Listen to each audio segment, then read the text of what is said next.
Emosyonal na nagsumbong sa mga senador ang isang kasambahay mula Occidental Mindoro na minaltrato ng kanyang mga abusadong amo. Ang biktima, bukod sa sinasaktan, hindi pa pinasweldo ng 7 taon. Nagpabalik si Daniel Manalastas. Isinumbong ni LV Vergara sa mga senador ang mga pananakit at pahirap umano na dinanas niya sa kanyang mga amo sa Occidental Mindoro mula pa noong 2020. Kwento niya, 2017 na magsimula siya magtrabaho bilang kasambahay sa kanyang inakalay mababait na mga amo. Pero noong 2020, nagbago umano ang pakikitungo nila kay LV hanggang sa nauwi sa palagi ang pananakit sa kanya. Kahit konting pagkakamali lang, sinusuntok daw siya sa tenga, tinatadyakan, hinahampas at inuuntog ang kanyang ulo sa freezer at pader hanggang humantong sa tuluyan niyang pagkabulag. Hindi kayo pinatingnan sa doktor? Hindi kayo... Po. Yung mga ngipin po, doon sa kanilang kamay din po, Opo. nangyari po yan. Opo, sa babae po. Tapos ang nabasa ko, sinabit kayo doon sa sabitan ng karne. Opo, totoo po yun. Bakit magkakarne ba ho sila? May freezer? Ano ba hong meron sila? Mayroon- Pahanap buhay nila? Opo, nakakatay po sila ng babo. May mga balita pa na pinaguhubad kayo, pinagsasayaw. Opo, totoo po yun. Kinuha raw ang kanyang cellphone kaya hindi niya nagawang magsumbong sa mga pulis o matawagan ang mga kaanak niya. Hindi rin siya pinasweldo ng 7 taon. Nakapagsumbong minsan si LV sa barangay hall nang makatakas umano sa kanyang amo. Pero nagtataka ang mga senador kung paanong nalaman ng mga amo niya. Basta po siya madungis po. Yun po, ang akala ko po ay naligaw na taong grasa.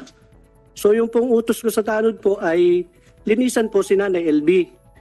Tapos hindi pa po siya, sinasabi ko pa pong ganon, dumating na po yung amo niya na si Mr. Ruiz. Dumating yung amo niya o tinawagan mo yung amo niya? Hindi po sir.